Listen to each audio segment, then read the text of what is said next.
supuesto, vamos ahora a charlar con la senadora Flavia Manoni. La tenemos en línea. Senadora, ¿cómo le va? Buen día. Hola, buenos días. Realmente un placer compartir con ustedes y la audiencia esta mañana.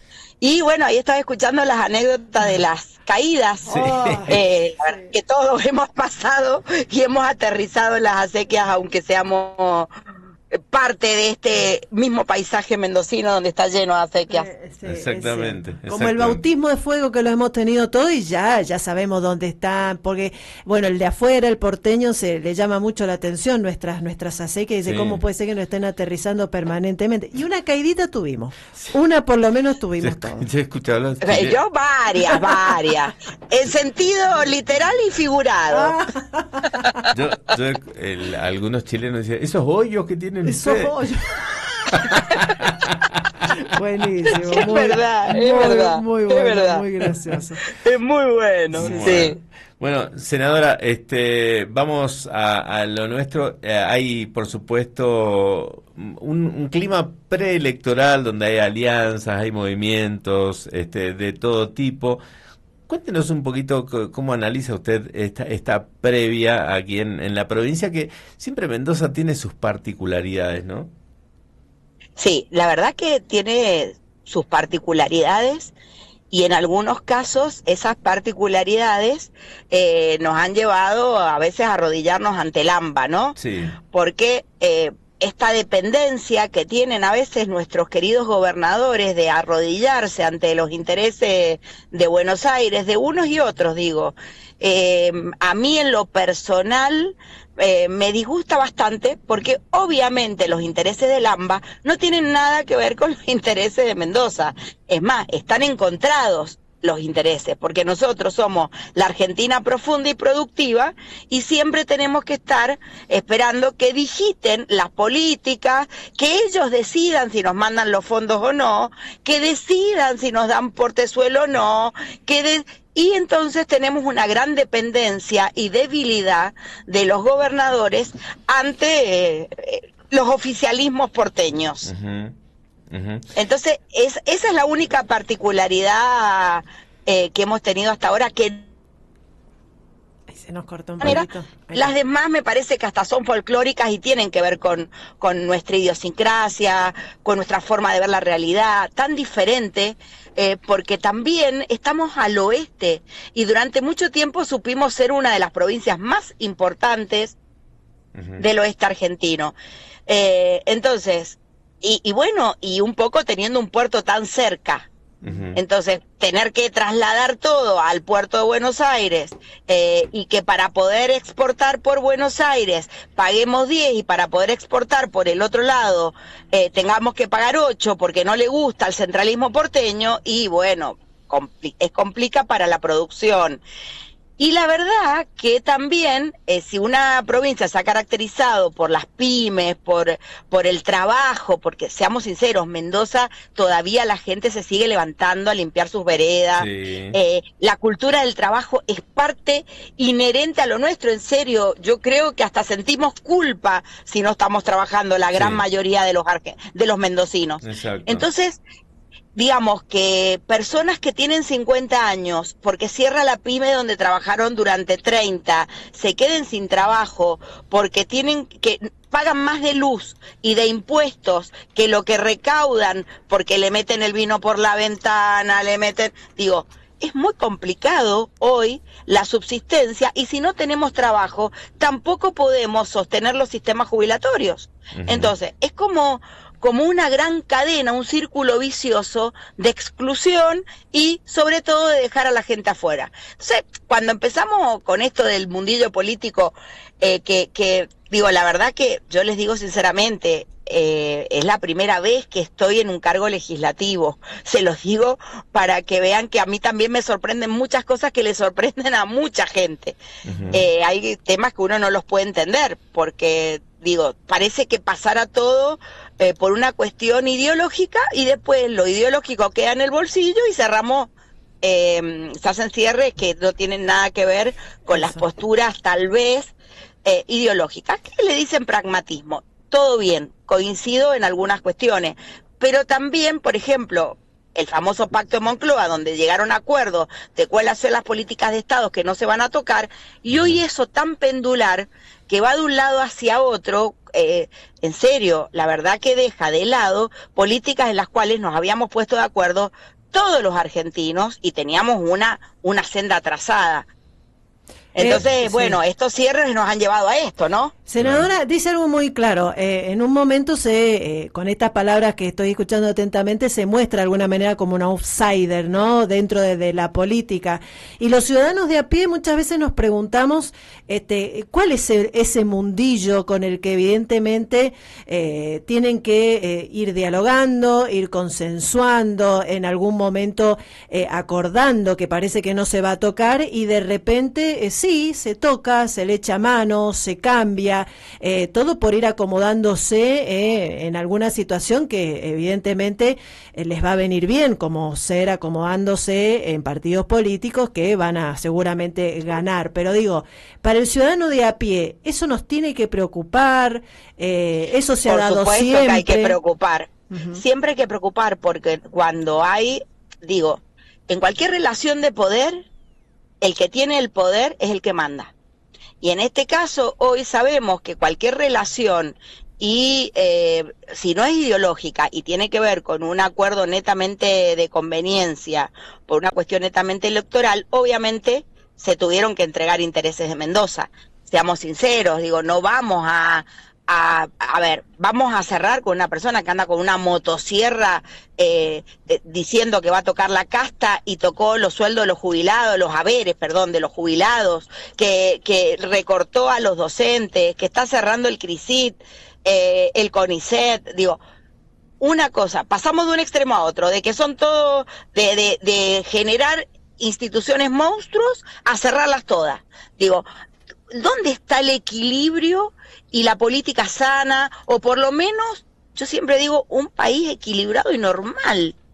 Yo sé que la palabra normal es horrible, pero digo, algo que sea un punto medio entre un extremo que es puro déficit fiscal y por el otro lado un, entre comillas, aparente equilibrio fiscal, porque, perdónenme, ya van a ver, y lo digo hoy, y pensemos en un año para adelante, acuérdense, no hay ningún equilibrio fiscal. El equilibrio fiscal es sostener y recortarle a un jubilado. ¿Quién no tiene un jubilado en la casa? Sí. ¿Cómo puede ser que le hayan sacado los medicamentos y que en Córdoba puedan aumentar la jubilación 84% y en Mendoza y el resto del país vetamos un aumento mísero de nada, prácticamente nada, a los jubilados? Bueno, pero es muy complicado. Pero sí, pero esto también tiene su historia, ¿no? Porque Mendoza entregó su caja de jubilaciones hace un montón con el gobierno de Arturo Lafalla y Córdoba se negó y por eso le hizo juicio a la nación y ahora cobra la plata que cobra para poder reajustarle, en este caso, la decisión del gobernador a los jubilados. Ahora, volviendo al tema... Coincido plenamente con vos.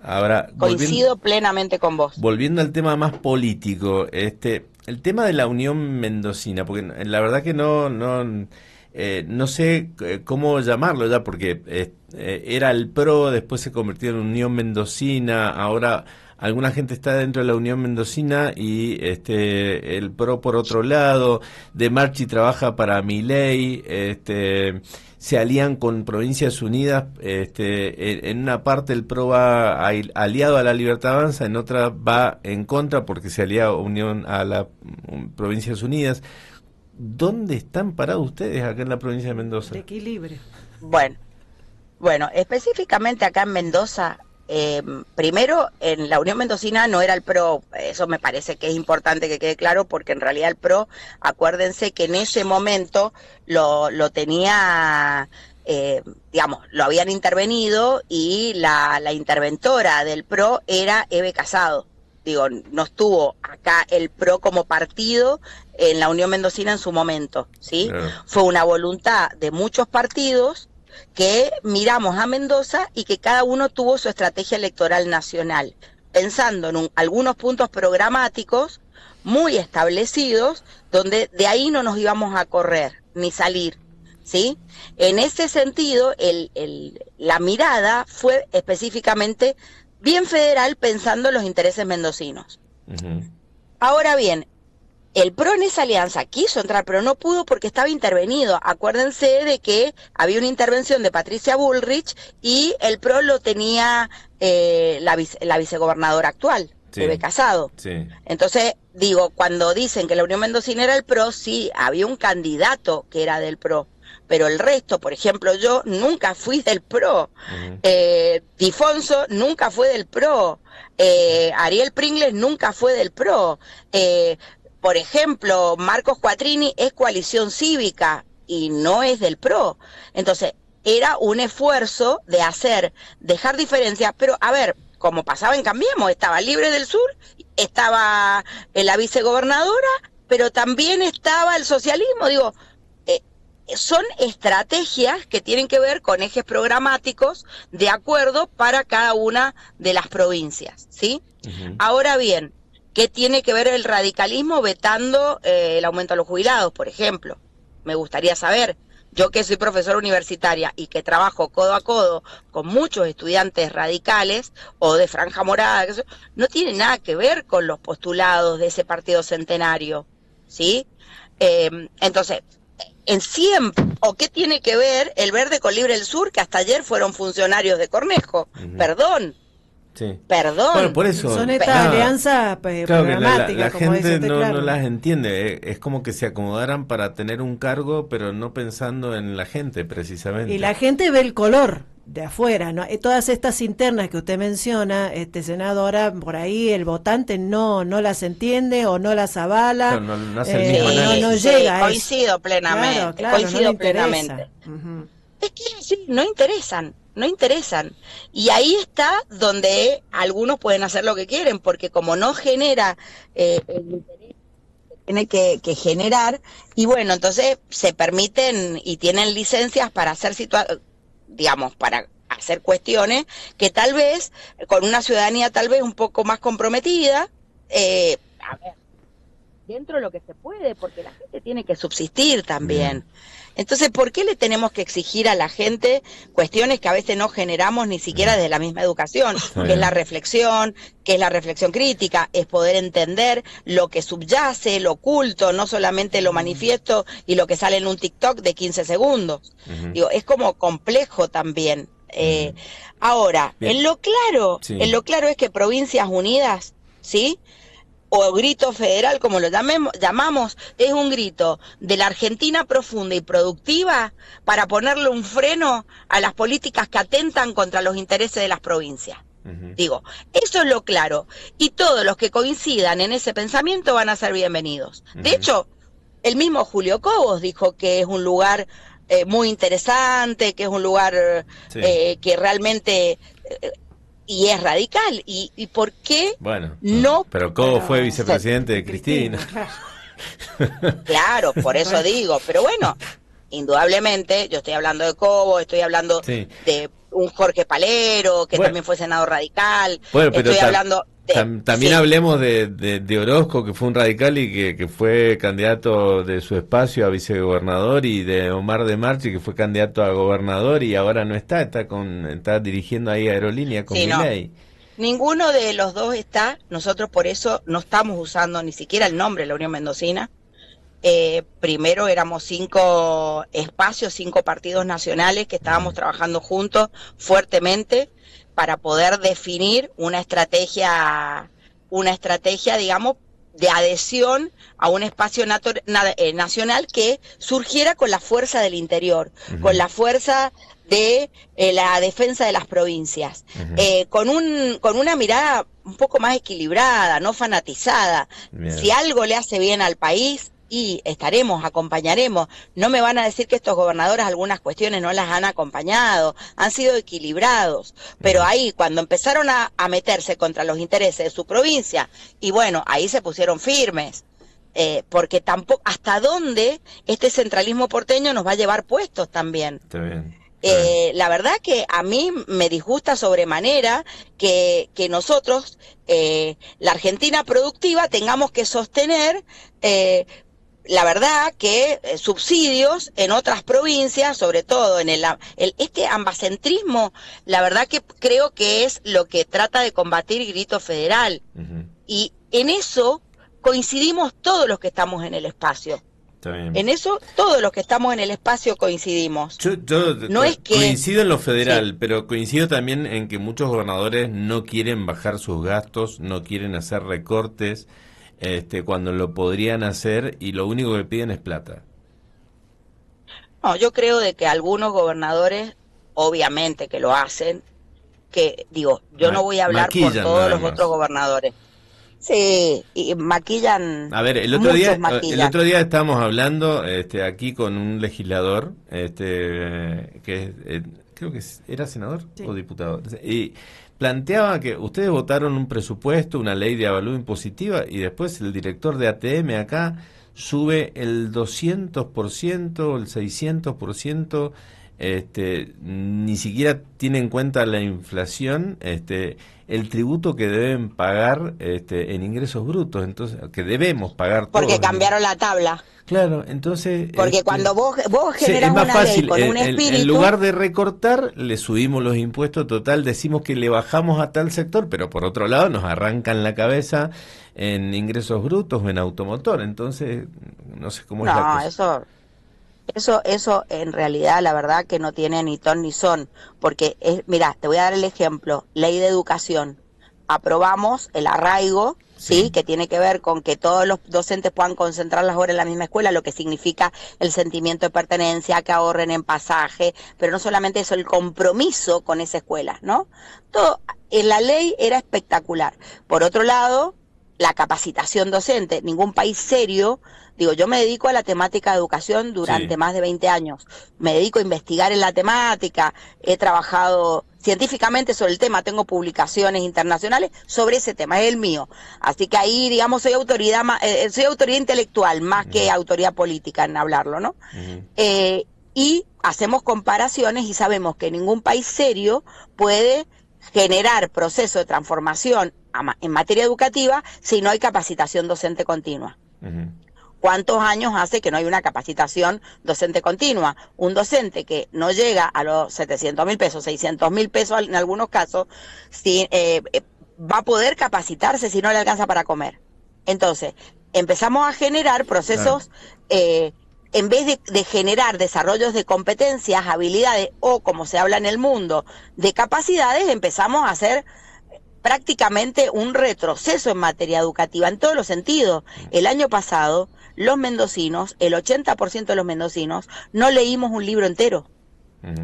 Sí, yo entiendo todo eso, pero a los docentes le aumentan el 1% mensual y el gobernador y los funcionarios se aumentan el 40%. Entonces, por eso digo, el tema de la coherencia a la hora de hacer cosas, ¿no? Y de mostrarle a la gente... Sí. Que realmente estamos dispuestos a hacer un esfuerzo todos. Es que tenemos que hacer un esfuerzo todos. Y la verdad que sí, tenemos que hacer un esfuerzo todos, pero no la ciudadanía de a pie, porque seamos sinceros, una mujer embarazada que no se alimenta bien no es lo mismo, ¿sí? Que tal vez no te puedas comprar un par de zapatos, perdón, sí, hay prioridades. Sí. Entonces, hay la necesidad de subsistencia y tenemos que generar otro tipo de políticas con igualdad de oportunidades. El planteo es completamente diferente. Entonces yo, la verdad, que entiendo perfectamente que hay modelos acabados, agotados, y que hay que empezar a pensar en otros modelos, y que no es copiar, sino modelos que tengan que ver con la producción y el trabajo, porque la verdad que los cierres de las pymes que han habido en Mendoza no pasaron ni durante la pandemia. Gracias, senadora. Y eso, no, gracias a usted, siempre a disposición. Gracias, muchas gracias. La verdad es que... me hubiera puesto a charlar con ustedes porque coincido en el 100%. Sí, a nosotros nos gustaría charlar más, pero son 55, tenemos que dar los premios y todo para cerrar el programa y entregar a las 10 y por eso nada más, pero si no, sí, tendríamos mucho más tiempo para poder seguir charlando. Muy amable por su tiempo. No, gracias y la verdad un placer. Gracias. Adiós, hasta luego.